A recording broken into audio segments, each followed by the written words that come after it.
오늘 성경 맥잡기 32번째 시간이고요. 민수기로는 이제 세 번째 시간입니다. 사실은 지난주 이제 민수기를 6시간으로 6과로 나누어서 마무리하려고 했는데 지난주에 다 마무리를 못했고 한 과를 뒤로 넘기겠다고 말씀을 드렸어요. 그래서 한 과만 가지고는 민수기를 다 채우기가 그래서 제가 또 민수기를 또 이렇게 연구하다가 거기에 7번째 하나를 보탰고요.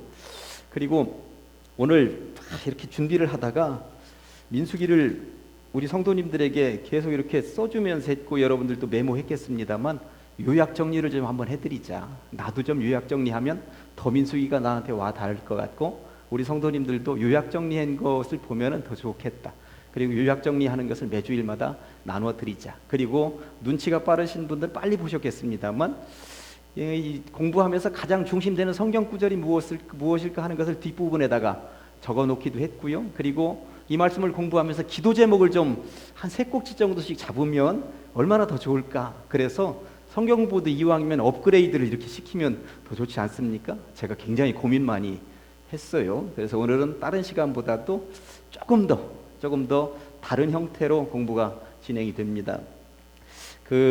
지난 2시간 동안 2주 동안 함께 공부한 내용을 빠르게 요약 정리해서 쭉 훑어 나가고 그리고 오늘 부분을 이야기해 보도록 하겠습니다. 민수기를 통해서 그동안 5가지를 말씀을 드린 거예요. 민수기라고 하는 책이 요거 혹시 안 받으신 분 있으면 손을 들으시면 저 뒤에서 갖다 드립니다. 예.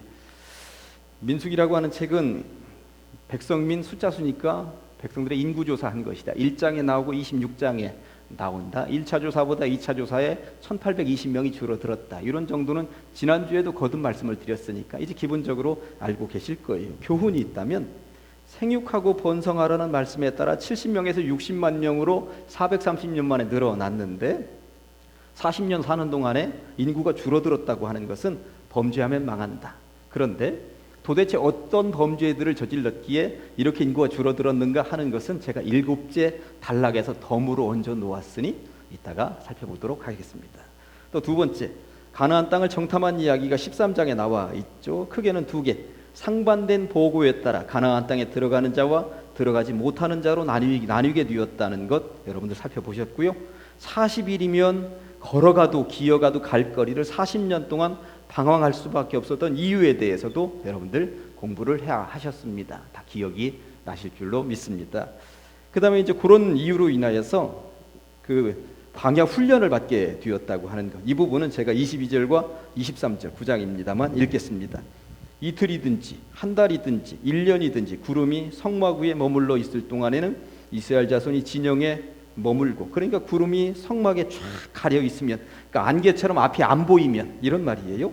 그냥 진영에 머물고 움직이지 않다가 행진하지 아니하다가 구름이 축 떠올라서 앞이 보이기 시작을 하면 행진하였으니 곧 그들이 여호와의 명령을 따라 진을 치며 여호와의 명령을 따라 행진하고 또 모세를 통하여 이르신 여호와의 명령을 따라 여호와의 직임을 지켰더라.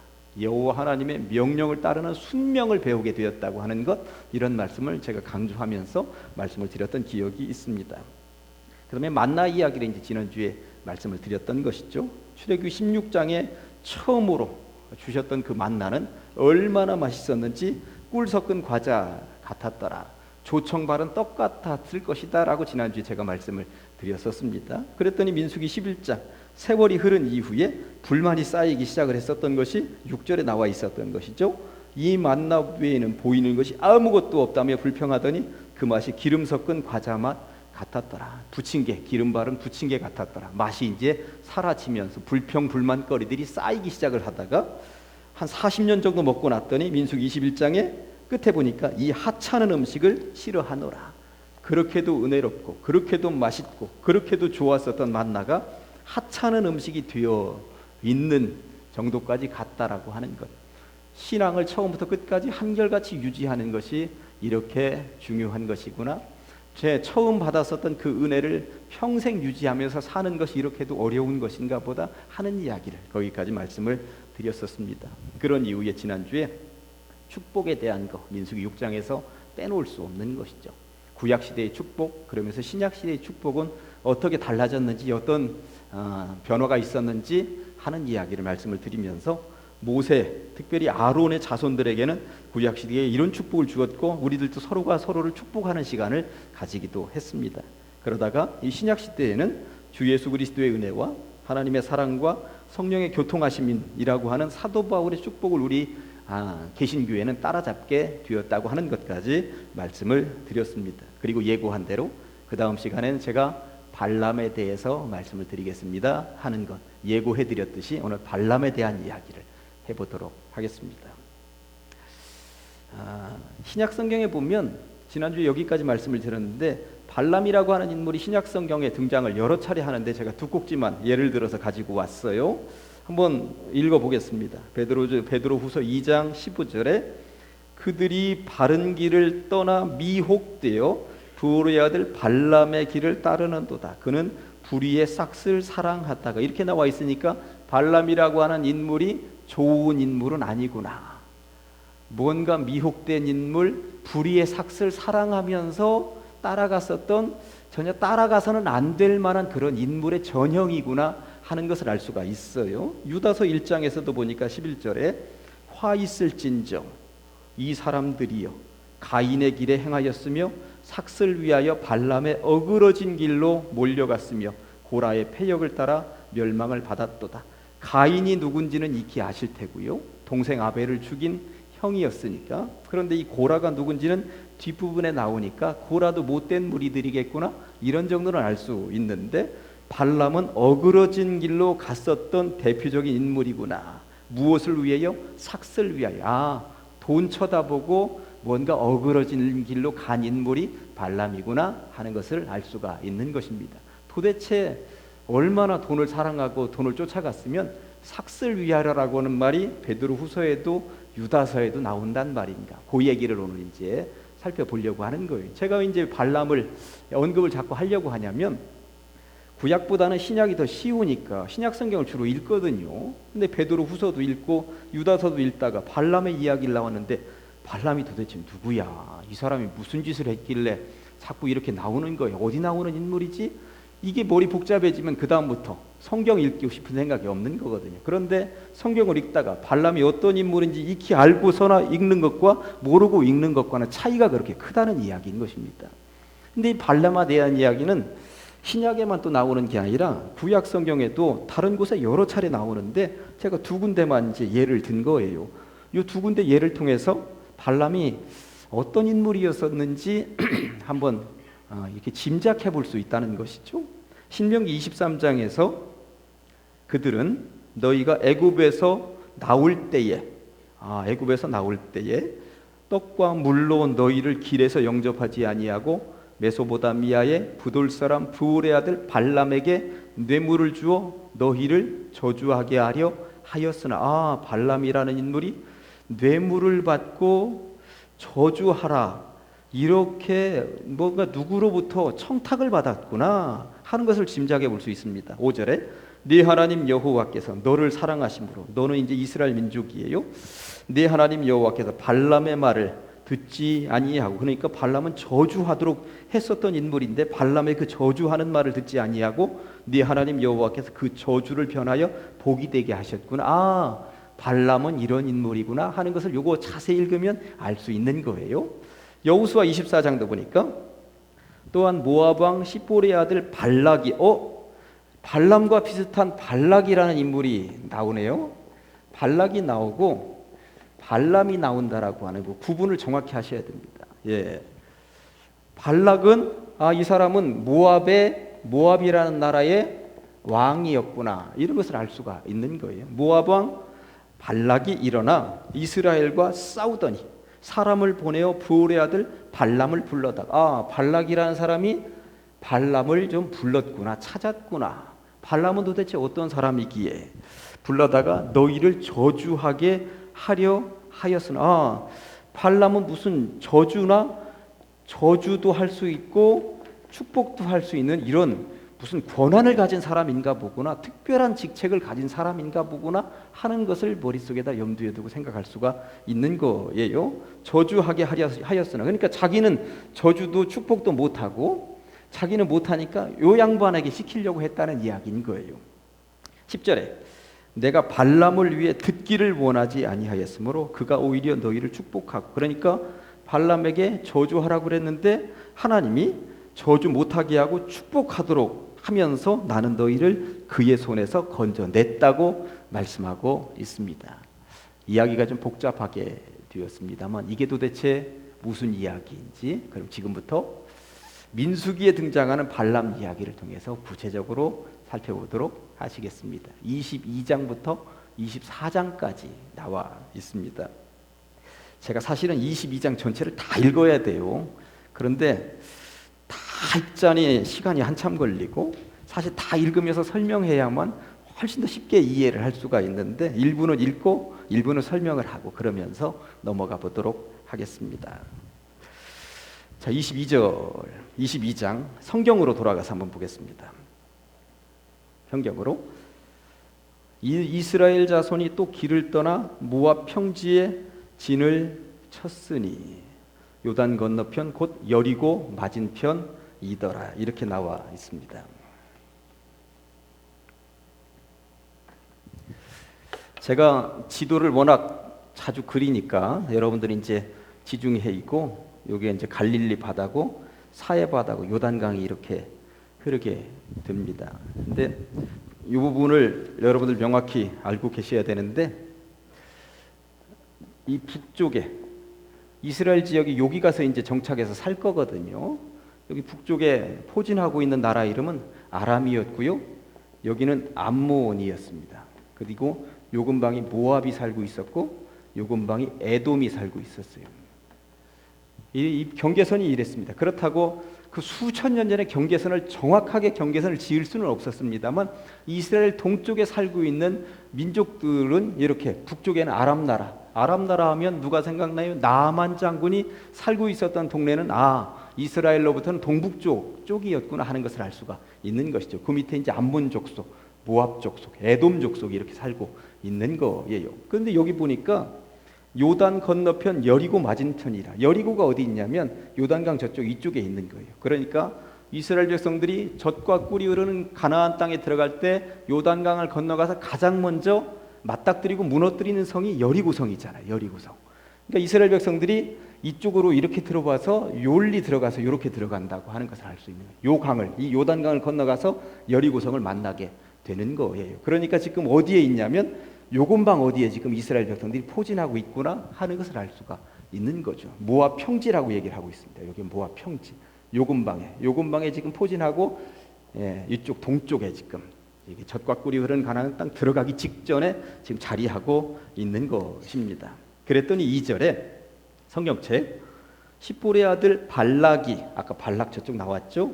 발락이 이스라엘이 아모리인들에게 행한 모든 일을 보았으므로 아모리인들에게 행한 일은 이쪽으로 이렇게 들어오면서 아모리 지역을 무너뜨리고 전쟁에서 승리하고 온 거예요.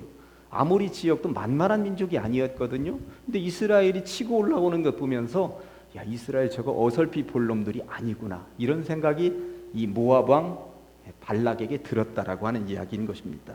3절에 모압이 심히 두려워하였으니 이스라엘 백성이 많음으로 말미암아 모압이 이스라엘 자손 때문에 번민하였더라. 당연히 번민할 수밖에 없는 상황이었습니다. 미디안 장로들에게 이르되 이제 이 무리가 소가 밭에 풀을 뜯어먹음 같이 우리 사방에 있는 것을 다 뜯어먹으리로다 하니 그때 십볼의 아들 발락이 모압 왕이었더라. 이 모압 왕이 머리를 써서 생각해야 되는데 그냥 이 눈에 보이는 군사들만 가지고 싸워가지고는 이스라엘을 도저히 이겨낼 수 없을 것 같다는 생각이 드는 거예요. 신의 힘을 빌려야 되겠구나, 하늘의 힘을 빌려야 되겠구나 이런 생각을 이제 가지게 된 것이죠. 그러면서 제사장을 부르는 거예요. 그러니까 발락은 모압 왕이고 발람은 제사장 선지자구나 하는 것을.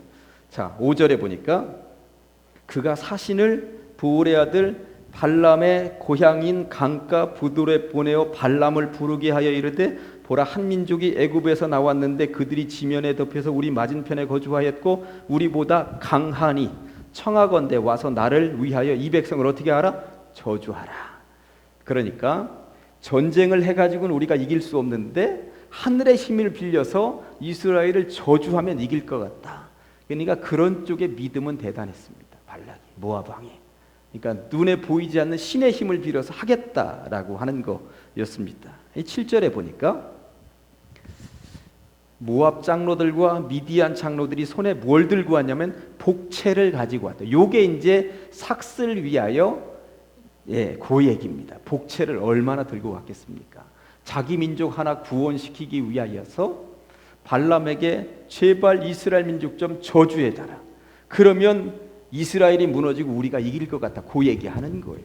그러면서 복채를 잔뜩 들고 왔다는 거예요. 그랬더니 8절에 발람이 그들에게 이르되 이 밤에 여기서 유숙하라. 여호와께서 내게 이르시는 대로 너희에게 대답하리라. 모압 귀족들이 발람에게 유숙하니라. 내가 기도해보고 발람이라고 하는 인물이 여호와 하나님께 물어보겠다라고 하여서 여호와 하나님에 대한 신앙이 엄청난 신앙은 아니었습니다. 당시에 발람은 역사적으로도 모든 신들, 하여튼 잡신들부터 해가지고 다 섬기고 있었던 발람이었습니다. 사실이에요. 그런데 이스라엘 민족과 관련되어서 지금 발람으로서는 이스라엘 민족이 막 치고 올라오는 것 보니까 여호와 하나님이 최고 높은 신인 것 같다는 생각이 발람에게는 있는 거예요. 내가 그분한테 한번 물어보자 하고 묻는 장면이 나옵니다. 자, 이제 대화를 한번 보실까요? 9절부터 하나님이 발람에게 임하여 말씀하시되 너와 함께 있는 이 사람들이 누구냐? 발람이 하나님께 아뢰되 모압 왕 십볼의 아들 발락이 내게 보낸 자들이니이다. 이르기를 보라 애굽에서 나온 민족이 지면에 덮였으니 이제 와서 나를 위하여 그들을 저주하라. 내가 곧 그들을 쳐서 몰아낼 수 있으리라. 이렇게 말을 하면서 나한테 이스라엘을 저주해달라고 얘기하더이다 하니까 12절 중요합니다. 하나님이 발람에게 이르시되 너는 그들과 함께 가지도 말고 그 백성을 저주하지도 말고 그들은 복을 받은 자들이니라. 이스라엘을 저주해서는 안 된다. 이스라엘을 저주하는 것 때문에 모압 왕 발락이 너를 데리러 왔는데 거기 따라가지 마라. 따라가면 안 된다. 따라가지 마라. 절대. 아주 막 못을 박아서 제대로 얘기하시는 거예요. 안 따라가겠다고. 하나님이 니네 따라가지 말라고 그런다. 안 따라갔습니다. 그랬더니 모압 왕 발락이 아주 몸이 달아올랐습니다. 15절 보시겠어요? 15절. 모압 왕 발락이 다시 그들보다 더 높은 고관들을 더 많이 보냈습니다. 그들이 발람에게로 나아가서 그에게 이르되 십볼의 아들 발락의 말씀에 청하건대 아무 것에도, 그러니까 여호와 하나님이 뭐라고 했든 말든 아무 것에도 거리끼지 말고 내게로 와라. 오기만 하면 17절 내가 그대를 높여 크게 존귀하게 하고 그대가 내게 말하는 것은 무엇이든지 시행하리니 청하건대 와서 나를 위하여 이 백성을 저주하라 하시더이다. 돈도 주거니와 권력도 주겠다라고 하는 유혹이 발람에게 떨어졌습니다. 발람이 고민이 생겼습니다. 엊그제 지난밤에 하나님께서는 따라가지 마라. 이 민족은 복을 받은 민족이니 이스라엘 민족을 저주해서는 안 된다. 이 명령이 떨어졌으니까 제대로 된 인물이라면, 그리고 하나님의 음성이 거기에 분명히 있는 것이라면 쳐다보지도 않았어야 되는 것이죠. 나는 안 한다. 하나님이 나에게 그 민족 저주해서는 안 된다 했으니 나 절대 찾아오지 마. 이제 뭐 소용없다. 이렇게 단호하게 막았어야 되는데 이 발람은 뭐가 자꾸 떠오르는 거예요? 돈도 복채도 생각이 나는 거고 권력까지 준다고 했으니 이게 지금 유혹이 계속 몰려오는 거예요. 그 얘기를 지금 할. 그러면 이런 이야기를 제가 드리니까 신약 성경에 나와 있는 발람에 대한 이야기, 삭스에 대한 이야기가 뭔지 지금 머리에 와 닿으시죠? 예, 그런 거예요. 구약 성경에서도 이 저주하라 자꾸 얘기했었던 이야기가 뭔지 지금 와 닿는 거예요. 그랬더니 자 이제 18절 발람이 발락의 신하들에게 대답하여 이르되 발락이 그 집에 가득한 은금을 내게 줄지라도 내가 능히 여호와 내 하나님의 말씀을 어겨 말하거나 더하지 못하겠노라. 굉장히 신앙적인 것처럼 보여요. 그런데 19절에 그런즉 이제 너희도 이 밤에 여기서 유숙하라. 여호와께서 내게 무슨 말씀을 두하시든지 알아보리라. 욕심이 좀 생긴 거예요. 묻지 않았어야 되는 거예요. 그런데 20절에 의외의 대답이 왔습니다. 여러분들 성경 읽을 때 이게 조심해야 되는 게 20절에 밤에 하나님이 발람에게 임하여 이르시되 그 사람들이 너를 부르러 왔거든 일어나 함께 가라. 그러나 내가 내게 이르는 말만 준행할지니라 하는데 일어나서 함께 가라고 말씀하신다고 해서 이게 진짜 가라는 이야기가 아니에요. 원어적으로 따져 들어가서 읽어보면 하나님이 그래 갈 테면 가봐라 이놈아, 지금 이렇게 말씀하고 계신 거예요. 무엇을 통해서 이것을 알 수 있냐면 21절에 발람이 아침에 일어나서 자기 나귀의 안장을 지우고 모압 고관들과 함께 가니 그가 감으로 말미암아 하나님이 어떻게 진노하심으로. 그러니까 그래 갈 테면 가봐라 하셨던 하나님이 진짜 가니까 막아서시는 거예요. 진노하셨다고 나와 있습니다. 그러니까 하나님의 마음은 가는 것을 원치 않으시는 거예요. 너 가서는 안 된다, 막으시는 거예요. 살면서 분명히 우리가 깨달아야 되는 것이 있습니다. 장애물이 있을 때 가지 말아야 할 것인지, 장애물이 있을 때 이것을 돌파하고 뛰어넘어서 가야 되는 것인지, 이게 정말 중요한 거예요. 이런 판단 능력, 지혜를 주시옵소서 하나님 앞에 기도해야 된다라고 하는 이야기인 것입니다. 그런데 그 뒤에 보면 굉장히 재밌는 이야기가, 참 사람이 바보 같은 게 뭐냐면 참 재밌는 이야기가 나옵니다. 22절부터 다시 몇 절만 읽어봅니다. 그가 감으로 말미암아 하나님이 진노하심으로 여호와의 사자가 그를 막으려고 길에 섰어요. 발람은 자기 나귀를 탔고 그의 두 종은 그와 함께 있더니 나귀가 여호와의 사자가 칼을 빼어 손에 들고 길에 선 것을 봤어요. 나귀 눈에는 보이는 거야. 하나님의 사자가 못 가도록 막고 있는 것이 보입니다. 길에서 벗어나 밭으로 들어간지라. 발람이 나귀를 길로 돌이키려고 채찍질하니, 왜 자꾸 채찍질하냐면 나귀 이 녀석이 이게 왜 일리 가는 거야? 도대체 왜 일리 가는 거야? 하고 있는 것은 지금 여호와의 사자가 막고 있는 게 사람의 눈에는 안 보이는 거예요. 발람의 눈에는 안 보이는 거예요. 왜 안 보이겠습니까? 돈이 먼저 보이는 거고 권력이 먼저 보이는 거고, 그러니까 하나님의 사자가 그 길로 못 가도록 막고 있는 게 안 보이는 거예요. 살다 보면 그럴 때가 있다는 것입니다. 하나님이 막아서고 하나님께서 원하시지 않는 길에 거기 돈이 있고 권력이 있으면 사람들이 자꾸 그쪽으로 따라간다라고 하는 것입니다. 발람이 결국 그 짓거리를 하고 있었다라고 하는 것입니다. 그래서 발람의 이야기만 나오면 어그러진 길로 갔고 불의의 삭슬을 위하여서 그렇게 예언하려고 안달이 나서 그 눈에, 돈에 눈이 멀고 권력에 눈이 멀어서 살았었던 대표적인 인물로 꼽혀 올라온다라고 하는 것입니다. 결국 나귀 이놈이 왜 이러느냐 하면서 나귀를 막 채찍질을 하거든요. 그러니까 여호와의 사자가 막고 있으니까 나귀는 안 가려고 하니까 막 채찍질하고 나귀는 뒤로 물러나고, 그러다 보니까 재밌는 장면이 하나 나옵니다. 21절 아니죠? 27절. 나귀가 여호와의 사자를 보고 발람 밑에 엎드리니 발람이 노하여 자기 지팡이로 나귀를 때렸어요. 그랬더니 28절에 여호와께서 나귀 입을 여시니 발람에게 이르되 내가 당신에게 무엇을 하였기에 나를 이같이 세 번을 때리느냐. 나귀가 말을 하는 장면이 여기 지금 나오는 거예요.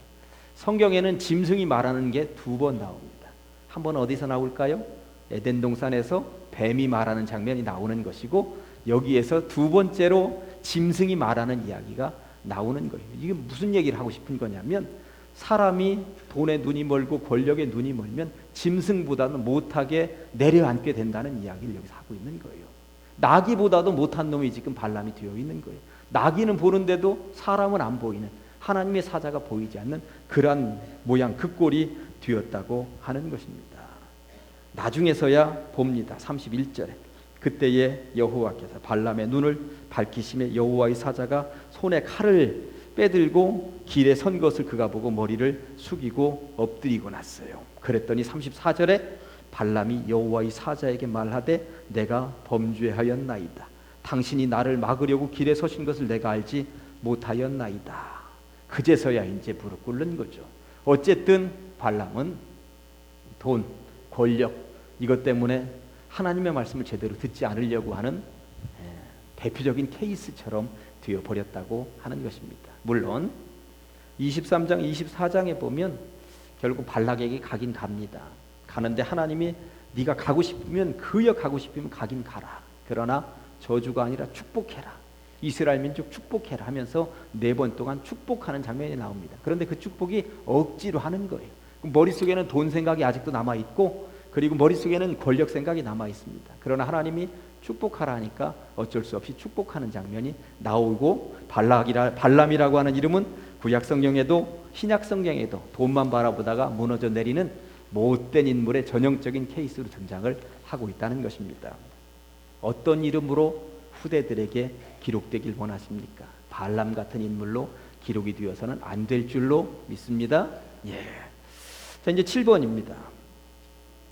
7번에 보니까 이것은 이제 덤으로 지난주까지만 해도 요 얘기는 안 하려고 그랬는데 발람 이야기 한 꼭지만 하는 것을 가지고는 시간이 부족할 남을 것 같아서 민수기에 보면 40년 동안 별의별 일들이 다 있었습니다. 백성들이 무너져 내리는 일들이 있었는데 간단하게 정리해 놨어요. 11장에서 두 번 백성이 무너져 내리는 얘기들이 나옵니다. 장소도 거기 써놨어요. 다베라, 기브롯 핫다와 호르마, 흰광야 가데스, 에돔 땅에서 그렇게 됐는데, 여러분들 이 백성들이 징벌을 받게 되는 내용들을 살펴보면, 원망의 내용들을 살펴보면 악한 말로 원망하고 고기를 달라며 원망하고 이 만나 이외에는 아무것도 없다고 원망하는 거, 먹을 거 가지고 원망합니다. 세 번째 고라와 다단과 아비람과 오니 이런 사람들이 당을 지어서 모세와 아론들을 대항합니다. 왜냐하면 모세, 아론 너희들 너무 교만하다. 왜 너희들만 꼭대기에 올라가 있느냐 하면서 당을 짓고 원망하고 들고 일어나고 데모하는 것입니다. 반역을 하는 장면이 나옵니다. 또 20장에 보니까 물이 없다고 모세를 원망하는 장면도 나옵니다. 또 21장에 보니까 백성이 하나님과 모세를 향하여 원망합니다. 우리 마음이 이 하찮은 음식을 싫어하노라, 이런 얘기가 나오는 거예요. 그런 원망들에 대해서 오른쪽에 결과가 어떻게 되느냐면 무서운 이야기들이 오른쪽에 쓰여 있습니다. 하늘에서 소돔과 고모라에 쏟아졌었던 불덩어리들이 쏟아져서 사람이 죽어나갑니다. 그리고 11절에는 먹는 그 고기 좀 달라 했더니 메추라기를 하나님께서 2규빗씩 쌓이도록 쌓아 놓으셨습니다. 한 규빗은 여기 손가락 끝에서 팔꿈치까지가 한 규빗이에요. 이게 45cm 정도 되는 거예요. 한 규빗이. 2규빗이면 90cm. 그러니까 1m씩 천지의 메추라기. 그래 한번 실컷 먹어봐라 하고 하나님이 그냥 다 쌓아 놓는데, 그 고기가 선물일까요? 징벌인 것이죠. 징벌. 그리고 나서 고기 11장 두 번째 징벌에 메추라기가 2규빗 쌓인 다음에 고기가 아직 이 사이에 있어 씹히기 전에 여호와께서 백성에게 대하여 진노하셨습니다. 심히 큰 재앙으로 치셔서 수없이 많은 사람들 죽어나갔습니다. 원망의 결과인 것이죠. 또 세 번 16장에 있는 것은 징벌이 얼마나 무서운가 보세요. 지진이 일어났습니다. 땅이 그 입을 열어 그들과 그들의 집과 고라에게 속한 모든 사람과 그들의 재물을 집어 삼켜버렸습니다. 그리고 250명이 불에 타서 죽었습니다. 징벌입니다. 그 다음에 20장 같은 경우는 실제적으로 물이 없다고 백성들이 원망했는데 이 일로 인하여서 모세가 벌받습니다. 뭐냐면, 여러분들은 모세가 가나안 땅에 못 들어간 이유가 여기 지금 나와 있는 거예요. 잘 살펴보세요. 8절에 보니까 너희는, 백성들이 하도 물 달라고 하니까 모세와 아론아, 너희는 백성에게 명령하여 물을 내라, 반석에게 명령하여 물을 내라, 이런 명령이 떨어졌는데 모세가 그의 지팡이로 반석을 2번 말로만 하라고 그러셨어요. 그런데 화가 막 나니까, 백성들이 들고 일어나니까 반석을 얼마나 세게 쳤는지 치면서 물 나와라 뚝딱 한 거예요. 이게 이제 하나님을 거역한 것이 된 것이죠. 그래가지고 내린 벌이, 여호와께서 모세와 아론에게 이르시되 너희가 나를 믿지 아니하고 이스라엘 자손의 목전에서 내 거룩함을 나타내지 아니한 고로 너희는 이 회중을 내가 그들에게 준 땅으로 인도하여 드리지 못하리라. 결국 모세가 젖과 꿀이 흐르는 가나안 땅에 들어가지 못한 원인이 여기 나와 있습니다. 그 밑에 21장 같은 경우는 불병이 나타나서 이스라엘 백성들이 죽어갔습니다. 자, 이제 인구가 줄어들 수밖에 없었던 이유가 여기 그대로 들어있는 거예요. 징벌을 받았고 그 징벌에 의해서 지진이 나기도 하고 불구덩이가 쏟아지기도 하면서 백성들이 죽어나갔고 1820명이 20년 만에, 아니 40년 동안에 인구가 줄어드는 상황이 징벌에 때문이었다라고 하는 것입니다. 민수기 시대는 훈련의 시대였습니다. 어떤 때는 참 매서운 하나님이십니다만 단 한 번의 실수도 용납이 되지 않은 철저한 훈련의 시기였구나 하는 것을 우리가 알 수 있습니다. 그래서 여기까지 시간이 많이 갔는데 그래도 오늘부터 이제 제가 수요일 저녁마다 해보려고 하는 게 중심 요절을 좀 여러분들에게 드리고 이 말씀만은 마음에다 새기고 가셨으면 좋겠다. 구약의 축복 민수기 6장 24, 25, 26절은 지난주에 같이 한번 해보셨잖아요. 내 마음속에 우리 가족들, 그 그리고 이웃들, 친지들, 내가 정말 축복했으면 좋겠는 사람들이 있으면 머릿속에다가 한번 염두에다 두고, 옆에 자녀들이 있으면 자녀들 손을 잡고 같이 한번 더, 가로 있는 건 나에게 하려고 하는 건데 나 말고 너에게 한번 해보도록 하겠습니다. 24, 25, 26절 같이 한번, 옆에 없으면, 사람이 없으면 가족들, 특별히 내가 복을 빌어줬으면 좋겠다 생각되는 사람들 같이 한번 합니다. 시작.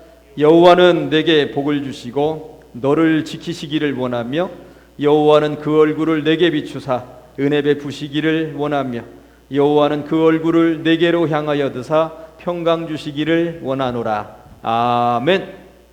다른 사람 축복했으니까 그 하나님의 복, 그 하나님의 은혜, 그 하나님의 평강이 나에게도 좀 부어줬으면 좋겠다 하는 생각 가지고 가슴에다 손을 얹고 한번 나에게 한번 서로 간에 축복을 한번 하겠습니다. 여호와는 내게, 시작.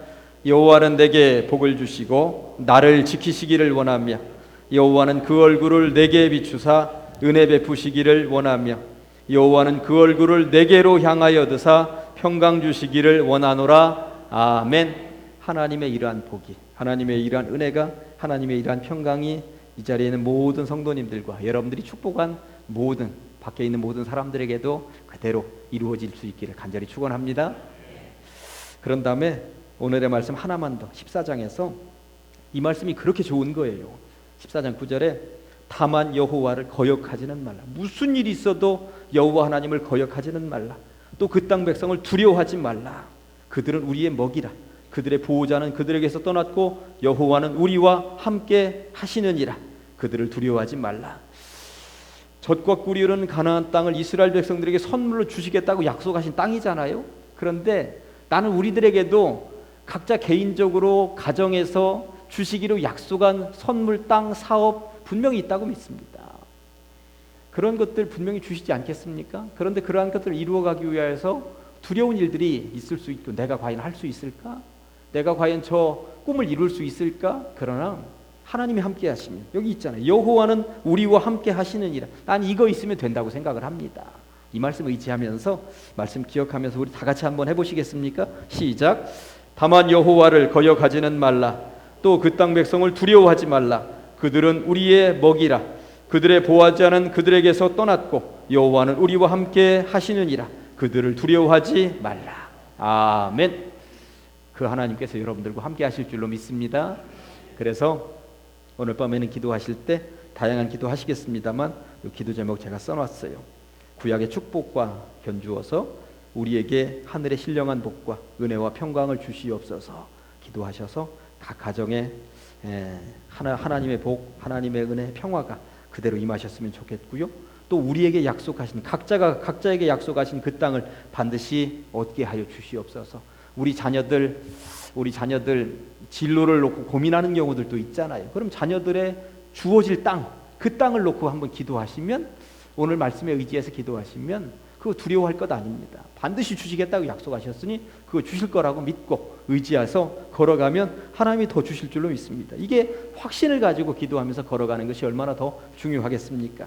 그 다음에 세 번째, 발람을 생각하시면서 불의의 싹, 이득에는 절대 눈길도 눈길도 주지 않게 하소서. 다만 하나님 앞에 정직하게 내가 사업하고 하나님 앞에 정직하게 일하고 그러면서 정당한 대가를 받아 누리면 얼마나 좋겠습니까? 그러한 기도 제목들을 오늘 하시면 좋겠습니다.